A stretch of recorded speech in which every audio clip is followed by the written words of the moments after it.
Hi ma'am. അതെ അതെ, അനുജൻ്റെ അമ്മയാണ്. വീട്ടിലുള്ള കുട്ടികളെയും പട്ടികളെയും എല്ലാം പാക്ക് ചെയ്ത് വന്നപ്പം, അല്ല പറഞ്ഞു വിട്ടിട്ട് വന്നപ്പം കുറച്ച് ലേറ്റായി. പറഞ്ഞു നമുക്ക് കുറച്ചൊന്ന് ഹറിയപ്പ് ചെയ്യാൻ പറ്റും. എനിക്കിത് കഴിഞ്ഞിട്ടൊരു കൊളാബിൻ്റെ ഷൂട്ടുണ്ടായിരുന്നു. ഞാൻ ഇൻഫ്ലുവൻസർ എന്നെ കണ്ടിട്ടില്ല. അല്ല, ഞാനങ്ങനെ ഇന്ന ആളെ ഇൻഫ്ലുവൻസ് ചെയ്യുന്നൊന്നുമില്ല. ഞാൻ എന്നെ തന്നെ ഇൻഫ്ലുവൻസർ എന്നാണ് വിളിക്കുന്നത്. ടീച്ചർ ഈ പഠിപ്പിക്കൽ മാത്രമേ ഉള്ളൂ, എക്സ്ട്രാ സോഴ്സ് ഓഫ് ഇൻകം ഇല്ല? എൻ്റെ ഒരു അഭിപ്രായത്തിൽ മാം, ഇന്നത്തെ കാലത്ത് നമുക്കൊരു എക്സ്ട്രാ സോഴ്സ് ഓഫ് ഇൻകം വേണം. ഒരു യൂട്യൂബ് ചാനലോ ഇൻസ്റ്റഗ്രാമോ ഒക്കെ തുടങ്ങും. ഇനി വേണമെങ്കിൽ എൻ്റെ സബ്സ്ക്രൈബേഴ്സിനോടും സബ്സ്ക്രൈബ് ചെയ്യാൻ പറയാം. അതെ നമുക്ക് വിഷയത്തിലേക്ക് വരാം. പറഞ്ഞു.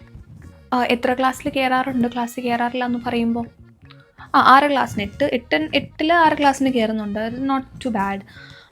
പിന്നെ ലാസ്റ്റ് 2 പീരീഡ് അവൾക്ക് ബോറടിക്കുന്നതുകൊണ്ടായിരിക്കും. That's okay. അല്ല, കുട്ടിക്ക് ഫ്യൂച്ചർ ഉണ്ടാവില്ല എന്ന് നിങ്ങളല്ലല്ലോ തീരുമാനിക്കുന്നത്. നിങ്ങൾ കുടുംബപരമായിട്ട് ഇൻഫ്ലുവൻസേഴ്സാണ്. അപ്പം ഞാൻ കഴിഞ്ഞാൽ പിന്നെ എൻ്റെ മോളെന്നുള്ളൊരു ഇതിലാണ് ഞങ്ങൾ പോകുന്നത്. ക്ലാസ്സിൽ മേക്കപ്പ് മാം അതെന്താണെന്ന് വെച്ച് കഴിഞ്ഞാൽ മോളുടെ ചുണ്ട് ഇച്ചിരി പിഗ്മെൻറ്റഡ് ആണ്.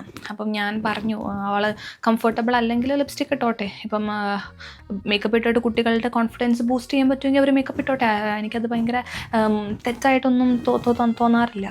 ഇപ്പോഴത്തെ കാലമാണല്ലോ, ഇതിപ്പോൾ പഴയ കാലം അല്ലല്ലോ. അപ്പോൾ നമ്മൾ ഈ പൂക്കി പിള്ളേരോട് കുറേ കാര്യങ്ങൾ കണ്ണടച്ച് വിടണം. നമ്മൾ പറയുന്ന കാര്യങ്ങൾ പകുതി പിള്ളേർ കേൾക്കണം എന്നില്ല. അപ്പം ഞാനാണെങ്കിലും വീട്ടിലങ്ങനെ ഒരുപാട് അവളെ ഒന്നിനും നിർബന്ധിക്കാറില്ല. അപ്പം സ്കൂളിൽ കുട്ടി എന്തിനാ ഇപ്പോൾ വരുന്നതെന്ന് വെച്ച് കഴിഞ്ഞാൽ ഇങ്ങനെ നിയമം ഉണ്ടല്ലോ, 10ാം ക്ലാസ് നമ്മൾ പഠിക്കണം, പാസ്സാവണം, 12th പഠിക്കണം, പാസ്സാവണം എന്നൊക്കെ. അവൾ ഡിഗ്രിക്ക് എവിടെയും പോകുന്നു എനിക്ക് തോന്നുന്നില്ല. മിക്കവാറും ഇങ്ങനെ ഇപ്പം എൻ്റെ പാത്ത് ഫോളോ ചെയ്യാൻ തന്നെയായിരിക്കും അവൾക്കും താല്പര്യം. ഇൻഫ്ലുവൻസർ ആവണം എന്നൊക്കെ ആയിരിക്കും. ഞാൻ എവിടെയാണ് സൈൻ ഇടേണ്ടതെന്ന് പറഞ്ഞ് ഞാൻ ഇട്ട് തരാമായിരുന്നു. പോയിട്ട് കുറച്ച് തിരക്കൊണ്ടൊരു കൊളാബ് ഷൂട്ടുണ്ട് ഇന്ന്, 2 ഉണ്ട്. അതുകൊണ്ടാണ്, കുറച്ച് തിരക്കായതുകൊണ്ടാണ്. അടുത്ത മീറ്റിംഗ് എന്തെങ്കിലും ഉണ്ട്, നമുക്കിത് ഓൺലൈനായിട്ട് എന്തെങ്കിലും വെക്കാൻ പറ്റുമോ? ഞാൻ നേരിട്ട് വരണമെന്ന് നിർബന്ധമാണോ? കുറച്ച് തിരക്കുള്ള കൂട്ടത്തിലാണേ.